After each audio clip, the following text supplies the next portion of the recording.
있습니다. 시작. 사랑할 이유를 찾는다면 그것은 사랑이 아니다 라는 말씀의 제목으로 함께 하나님의 말씀 나누도록 하겠습니다. 저는 연애를 10년 하고 결혼을 했습니다. 훗날 각오하고 사진을 하나 공개하는데요, 2009년인 것 같습니다. 예, 엄청 풋풋하죠? 2009년, 예, 기억도 안 납니다. 많은 분들이 어떻게 한 번도 헤어지지 않고 연애를 하고 결혼을 했느냐라고 물어보십니다. 그럴 때 저는 저희 아내에게 배웠던 사랑에 대해서 이야기를 하고는 합니다. 저는 늘 만나면서 무엇 때문에 좋다라는 얘기를 들어본 적이 없습니다. 지금도 들어본 적이 없습니다. 당신이 내 남편이어서 너무 행복해요, 좋아요. 한 번쯤은 해봄직하잖아요. 절대 안 합니다. 대체 이 자매가 왜 나를 만날까라는 것이 연애 초창기에 있었습니다. 그래서 하나 물어봤어요. 나를 왜 좋아하느냐? 뭔가 이유가 있지 않겠느냐? 그래도 나를 만난다라는 건 뭔가 나에 대한 매력을 느껴서 만난 거 아니겠느냐라는 것을 물어봤습니다. 그랬더니 돌아온 대답이 뭐였냐면 그게 꼭 있어야 하냐라는 질문이었어요. 그러면서 오히려 저에게 본인이 왜 좋냐라고 물어보더라고요. 반문하더라고요. 그래서 대답을 했습니다. 저는 최선의 극찬으로 얘기를 하는데 맨날 이걸 얘기를 하면 왜 그런 얘기를 하냐고 하는데 이런 얘기예요. 우리나라 전통적인 미인상은 아니지만 내가 보기엔 예쁘다. 전 극찬이거든요. 내 눈에 예쁜 거잖아요. 내 눈에. 다른 사람이 뭐라 하든 내 눈에 예쁜 거니까. 그리고 굉장히 드세 보이는데 생각보다 여리다. 이런 것들. 사람들은 그렇게 보지만 나는 그렇게 보이지 않는다. 다른 사람들이 참 아끼고 사랑한다. 이런 얘기들을 했습니다. 그랬더니 저에게 이렇게 묻더라고요. 그 이유가 사라지면 사랑하지 않을 거냐고. 그렇게 얘기를 하더라고요. 그러면서 여기서 대화가 끝났습니다.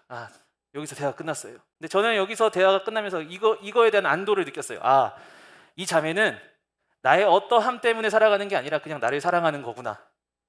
지금도 나 왜 좋아? 라고 하면은 절대 대답을 하지 않습니다. 귀찮아합니다. 그러나 저는 그날 이후로 목매달지 않습니다. 이 질문에 목매달지 않습니다. 왜냐하면 나를 존재 자체로 사랑한다라는 것을 알게 되었으니까요. 저희 아내와 나눴던 대화와 비슷한 이야기를 소설 가시고기로 유명한 조창인 작가의 시에서 발견할 수 있는데요. 이 시의 제목이 사랑은 빠지는 것이 아닙니다 라는 제목입니다. 한번 읽어드릴게요. 나는 사랑에 빠졌다. 이 말에는 세 가지 함정이 있습니다. 첫째, 나의 욕심에 비쳐 그를 보았다는 것입니다. 둘째, 순간적인 일시적인 감정에 몰입입니다. 셋째, 그가 언제까지 지금 모습 그대로 있기를 바랍니다. 사랑에 빠진다는 것은 늪속에 발을 담그는 것과 같습니다. 함몰될 뿐 더는 진전되지 않습니다. 그에게 또 나에게조차도 사랑은 서로의 희망이 되어야 합니다. 그러나 빠진 사랑의 상태에서는 야망이 있을 뿐입니다. 자기에 대한 보상만을 기대할 따름입니다. 빠진 사랑은 일시적입니다. 사랑에 빠졌다는 것은 온전히 그의 매력에만 사로잡혔다는 뜻입니다. 그의 단점과 그늘을 보지 않으려는 자기 착각입니다. 그의 실체가 아닌 자신이 만들어 놓은 환상에 매달리는 것입니다. 그의 매력이 사라지는 순간 사랑도 사라지고 맙니다. 바른 사랑은 빠지지 않습니다. 진정한 사랑은 빠진 사랑에서 나올 때 비로소 시작됩니다. 공감되시나요? 어떤 매력에 의해서 사랑하는 게 진짜 사랑이 아니라 그저 그 상대를 바라보고 그 존재를 사랑하는 게 진짜 진정한 사랑이라는 것을 시인은 이야기하고 있습니다. 16세기 영국의 시인이자 성공의 사제였던 존 던은 이렇게 말합니다. 왜 사랑하느냐고요? 사랑하니까. 사랑한다고 말하니까 사랑합니다. 진정한 사랑은 어떠한 이유가 붙지 않는다라는 것이죠. 이런 사랑을 이야기하면 많은 이들이 이렇게 얘기합니다. 너무 낭만적이에요. 근데 이 낭만적이라는 표현은 어찌 보면 현실적이지 않다. 좀 환상 속에 있는 사랑 같다. 라는 뜻을 내포하고 있는 것일지도 모릅니다. 그만큼 이유 없이, 까닭 없이, 조건 없이 누군가를 사랑한다는 것은 결코 쉽지 않다라는 것을 우리는 너무나 잘 알고 있고 그 사랑하기에 애쓰면서 얼마나 많은 에너지를 여러분 쏟고 계시는지 저도 역시 잘 알고 있습니다. 그러나 우리는 어떤 조건을 따지지 않고 사랑해야 합니다. 왜냐하면 예수님이 조건 없는 사랑을 우리에게 보여주셨기 때문입니다. 그 예수님의 사랑으로 다른 이를 사랑할 수 있는 저와 여러분 되기를 소망합니다. 오늘 본문을 보면 사랑할 이유를 찾기 어려운 인물을 하나 보게 됩니다. 한 여인이 말씀을 가르치시던 예수님 앞에 끌려오게 되었습니다. 이 여인은 우리가 너무나 잘 알고 있습니다. 간음한 여인이었습니다. 하나님 앞에서 범죄한 여인이었죠. 하나님의 명령을 어겼습니다.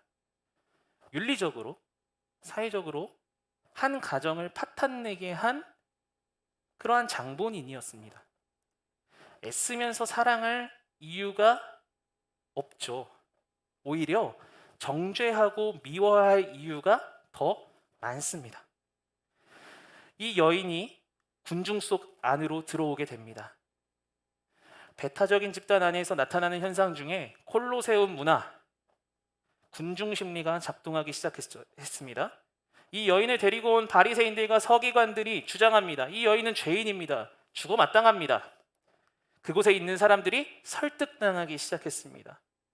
그곳에 있던 사람들이 돌을 집어서 그 여인에게 내치려고 준비하고 있습니다. 어떤 사람들은 무관심하게 그 상황을 그저 지켜보기만 했을지도 모릅니다.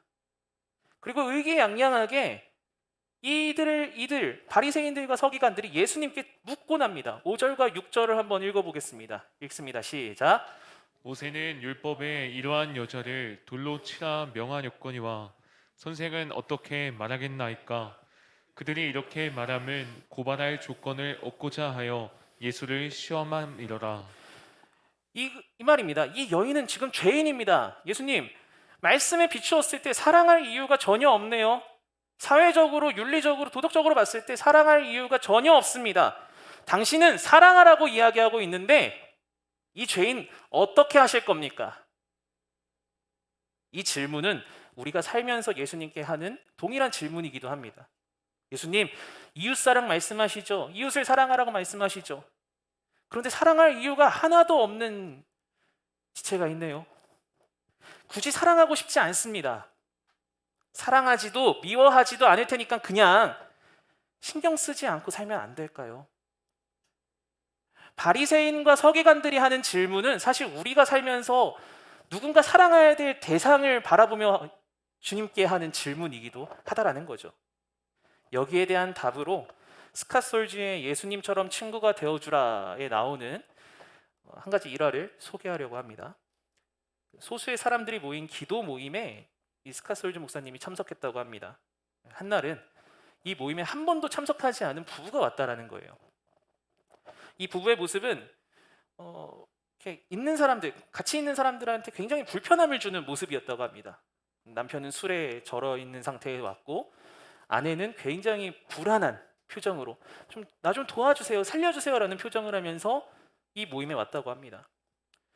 기도회가 시작되었습니다. 그리고 이 남편의 이름이 매튜인데요. 매튜라는 형제가 술에 취해가지고 이렇게 기도회를 했대요. 하나님, 저희를 괴물에서 구해주세요. 하나님, 지금 당장 사탕을 먹고 싶습니다. 하나님, 제 바나나를 개집으로 옮겨주세요. 같이 기도하고 있는데 이런 기도를 하니까 얼마나 사람들이 당혹스럽겠습니까? 얼마나 불편했겠습니까? 횡설수설하고 있는 이 상황, 만약에 여러분들이 이곳에 계시다면 어떻게 행동하시겠습니까? 사실 대다수의 사람들은 그냥 지켜만 보고 있지 않았을까 생각합니다. 그냥 누군가가 처리해 주겠지? 누군가가 해결해 주겠지? 많은 사람들이 이 기도회를 인도하고 있던 스카솔제 목사님을 쳐다보고 있었답니다. 그런데 한 여인이 지혜롭게 행동했답니다. 매튜라는 남성에게 다가가서 쿠키를 전달했대요. 기도회 후에. 그러면서 그가 말한 괴물에 대해서 이야기를 나눴답니다. 이 여인이 이렇게 행동을 하면서 주변에 있던 사람들이, 그저 지켜만 보고 있던 사람들이 움직이기 시작했답니다. 남편 매튜와 함께 여인이 대화를 나누고 있는 사이에 아내에게 찾아가서 아내에게 어떤 상황인지 위로하고 격려하는 시간을 가졌다라고 합니다. 이 일이 있은 직후에 매튜는 한 달간의 그 알코올 중독 재활 치료를 하게 됐고 술을 끊고 가정에 헌신하면서 가정에 웃음이 찾아왔다라고 한 가지 일화를 소개하는 것을 책에서 보게 되었습니다. 모두가 외면할 수 있는 상황에서 한 여성이 사랑으로 다가갔습니다. 스칼솔즈는 이 사랑은 예수님에게서 배운 사랑이라고 말을 하고 있습니다. 어떻게 보면 우리가 이 상황에서 우리 역시도 그냥 방관했을지도 모릅니다. 사랑할 이유를 찾지 못했을 겁니다. 아니 뭐 이런 사람이 여기에 와서 주정 부리고 있어? 행패 부리고 있어? 그런데 이 여인은 예수님께 배운 사랑을 그대로 전했습니다. 그랬더니 이 여인이 한 행동을 통해서 이 가정이 살아난 것을 보게 되었다라는 것이죠. 본문에서 보이는 예수님의 사랑이 딱 이렇습니다. 여인을 향해서 사랑할 이유를 찾지 못합니다. 사람들은 외면하고 있습니다. 그런데 이 외면하고 있는 상황 가운데에서 예수님이 여인을 사랑하십니다. 예수님이 보여주신 사랑은 어떤 사랑인가?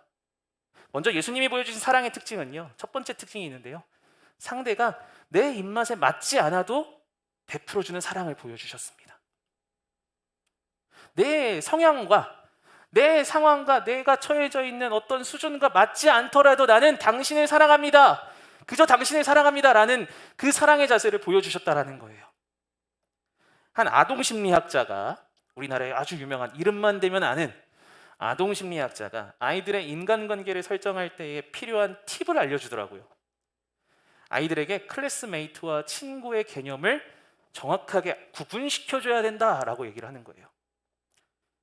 그러니까 우리 자녀들에게 나와 맞지 않는 친구가 있어서 막 고민하고 있다면 우리가 이렇게 얘기하잖아요. 그래도 친구니까 친해져야지, 친구니까 보살펴야지, 이런 얘기 많이 하잖아요.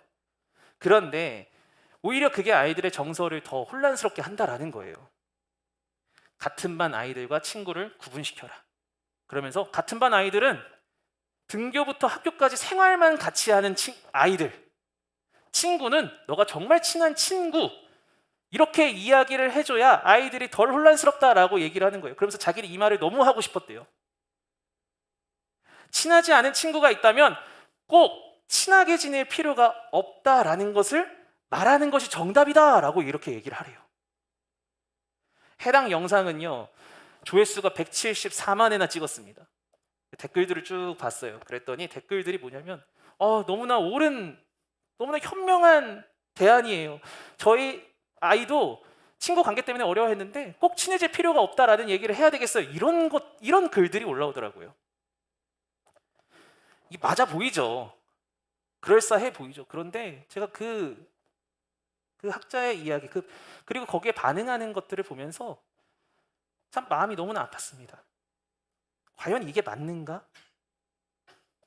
우리 아이 상처받지 않게 하려고 누군가 사랑이 필요한 아이들에게 사랑 베풀어주지 않는 모습을 우리가 가르치고 있는 것은 아닌가? 세상이 그렇게 가르치고 있는 것은 아닌가?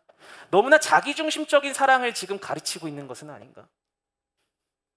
우리의 자녀에게 친하지 않은 친구가 있다면 꼭 친하게 지낼 필요가 없어 라고 이야기하는 것보다 자연스레, 그런 것보다는 자연스레 그 친구에게 손을 내밀어 주는 것이 어떻겠니? 그 친구도 힘들어할 텐데, 어려울 텐데 사랑을 베푸는 게 어떻겠니? 라고 메시지를 전달해 주는 게 우리의 메시지가 되어야 되지 않을까요? 그러나 세상은 내 입맛에 맞는 사람하고만 사랑을 해라 라고 가르치고 있습니다. 당신이 상처받지 않으려면 당신의 성향과 맞는 사람과 교제하십시오. 그게 옳습니다.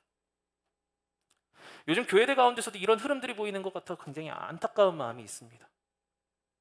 더 이상 소그룹에 모이려고 하지 않으니까요. 신앙의 소그룹 안에 모이려고 하지 않으니까 요즘에 소그룹의 추세가 바뀌고 있더라고요. 같은 취미생활, 같은 관심사가 있는 사람들 모여라. 신청하세요.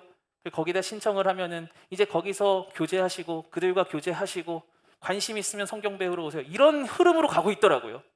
물론 다양한 신앙의 교제의 방향을 제시해주고 기회를 준다는 것에서 긍정적으로 보일 수 있겠지만 한편으로는 우려가 되는 것이 있습니다.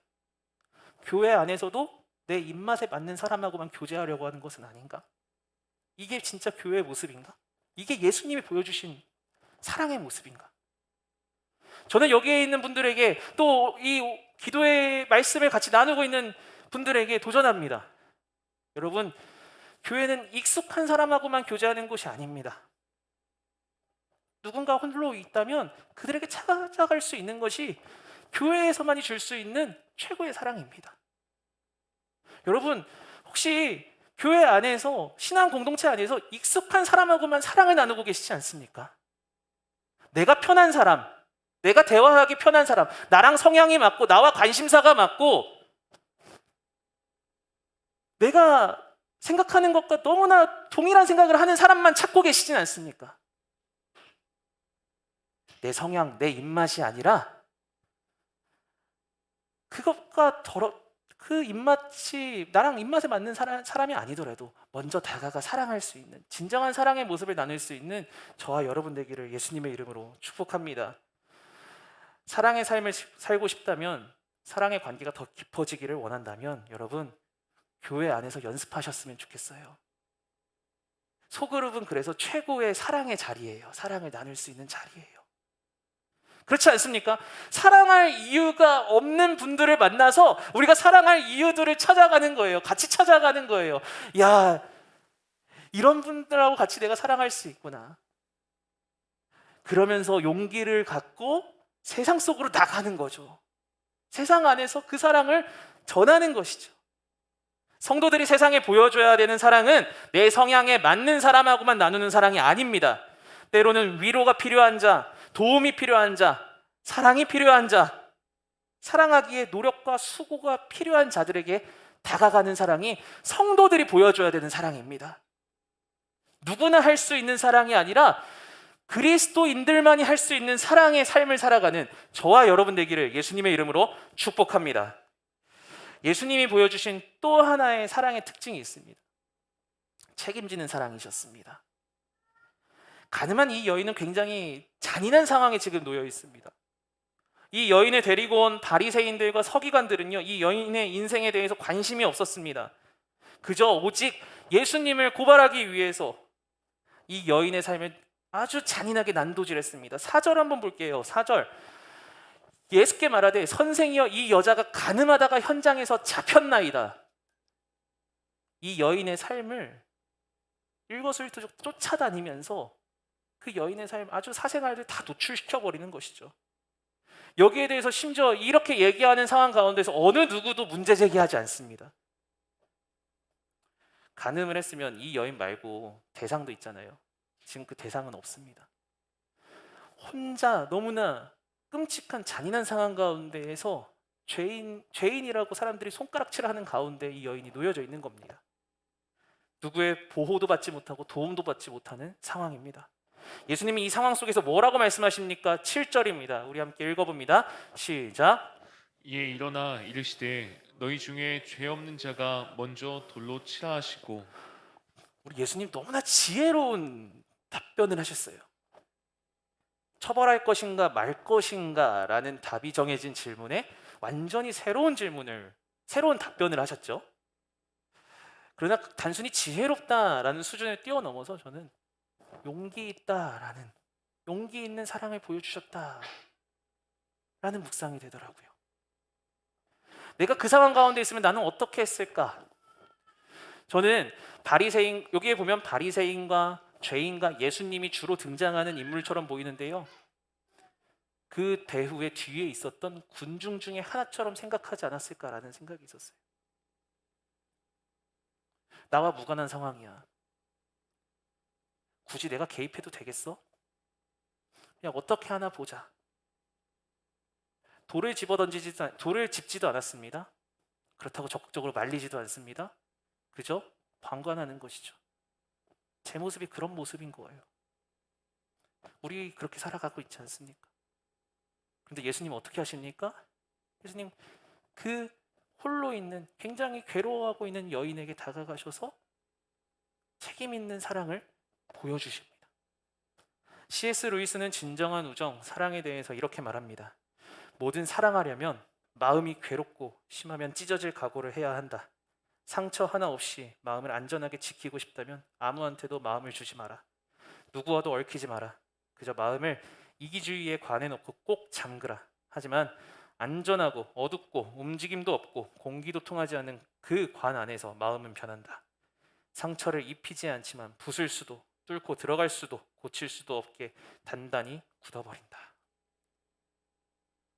사랑하려면 각오가 필요합니다. 때로는 희생이 필요하고요. 때로는 내가 손해보는 것도 있습니다. 예수님도 굉장한 리스크를 안고 이 여인에게 사랑을 베푸신 거였습니다.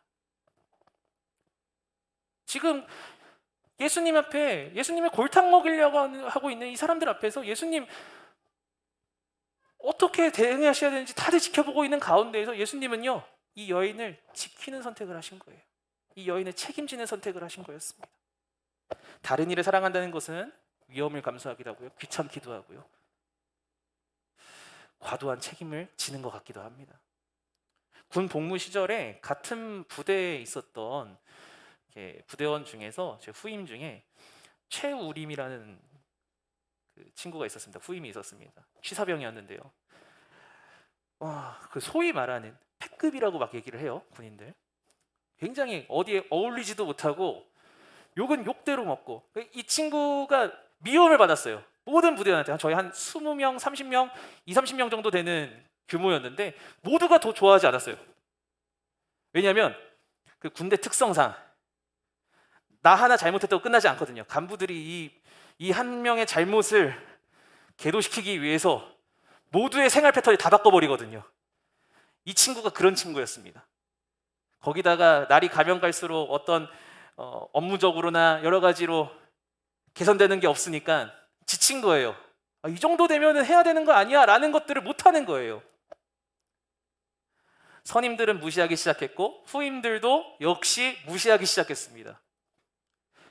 아무도 같이 있고 싶어 하지 않아서 근무 설 때, 그 위병 근무 설 때 원래 취사병들 들어가지 않는데 취사병들을 막 넣었어요.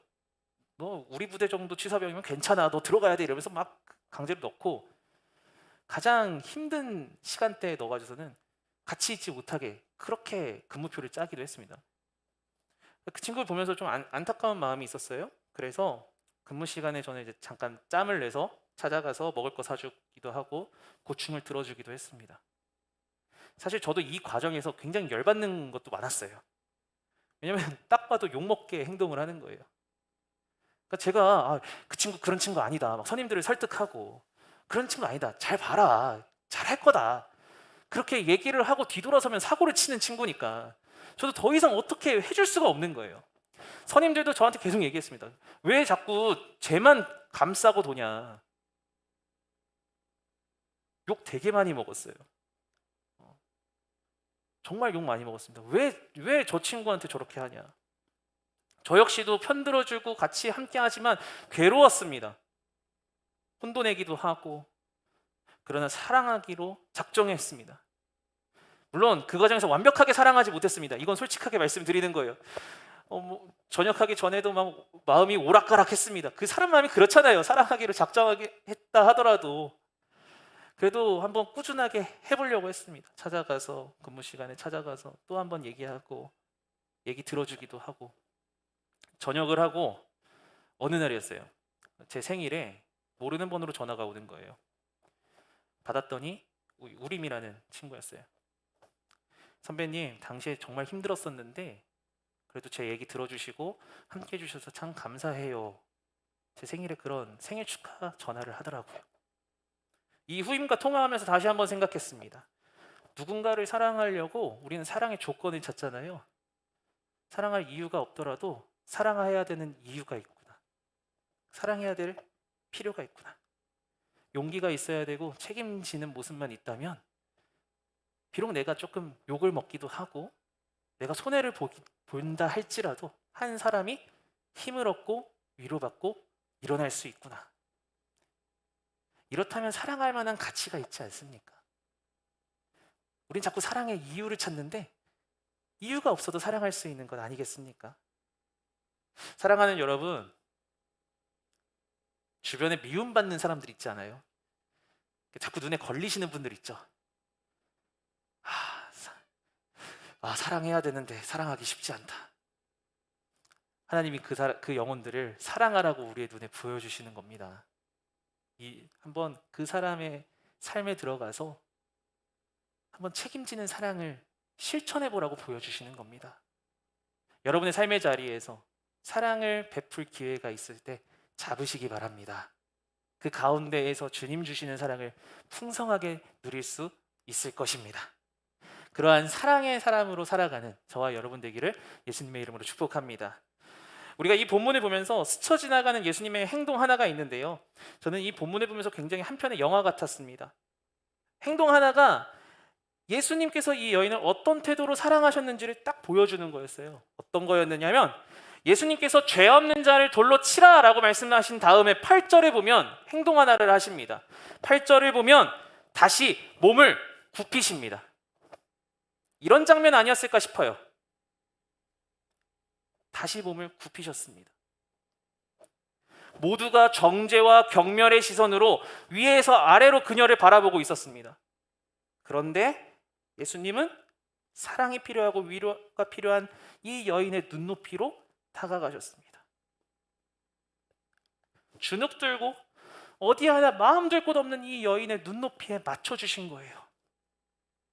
아마 이 여인은 예수님의 따뜻한 시선 하나만으로도 위로와 격려를 경험했을 겁니다. 그리고 예수님이 여인에게 말씀하시죠. 11절입니다. 읽습니다. 시작. 예수께서 이르시되 나도 너를 정죄하지 아니하노니 가서 다시는 죄를 범하지 말라 하시니라. 예수님은 먼저 사랑하셨고요, 그리고 그녀의 잘못을 이야기하셨습니다. 우리의 사랑의 순서 완전히 바뀐 예수님의 사랑의 모습이죠. 우리 이런 말 하잖아요. 이뻐야 할 구석이 있어야 예뻐하죠. 아이들 보면서 그런 얘기 되게 많이 하죠. 아우, 예뻐할 모습이 있어야 예뻐하지. 사랑의 조건이 없으니 사랑하지 않겠다라는 뜻이죠. 그러나 예수님은 어떻게 하셨습니까? 먼저 사랑하셨습니다. 먼저 사랑하셨습니다.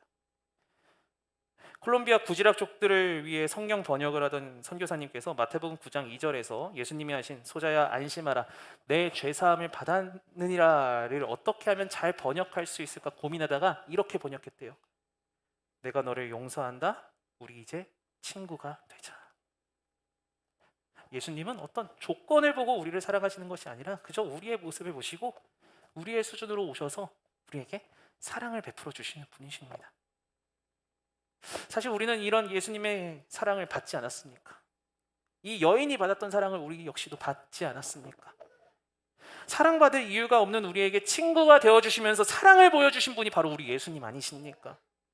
사랑하는 여러분, 사랑받는 것으로 그치는 것이 아니라 내가 받은 사랑을 함께 더불어 살아가는 사랑하는 이들에게 전하고 그 사랑을 나누는 저와 여러분 되기를 예수님의 이름으로 축복합니다. 말씀을 맺도록 하겠습니다. 대학교 2학년 때였어요. 신앙사경회였습니다. 예수님께 참 따지면서 그날 기도했습니다.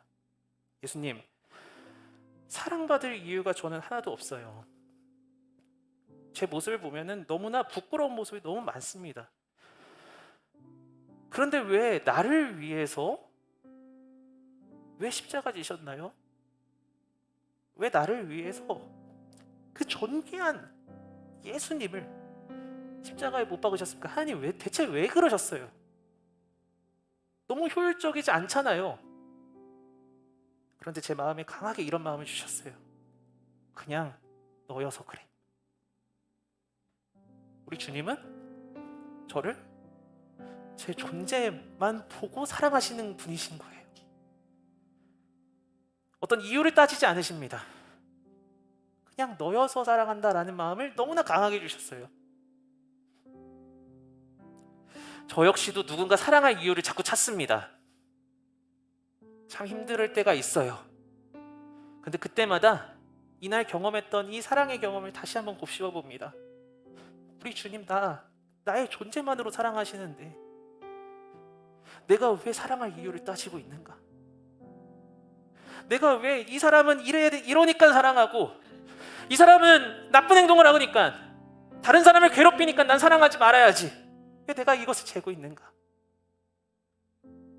사랑하는 여러분, 어떠한 이유가 있어서 사랑하는 것이 아닙니다. 성도의 사랑은 이유 없이 사랑하는 겁니다. 존재만으로 사랑하는 겁니다. 우리가 그 사랑 받았기 때문입니다. 그 사랑을 삶의 자리에서 나누고 섬기며 나아가는 저와 여러분 되기를 예수님의 이름으로 축복합니다. 기도하겠습니다. 사랑하는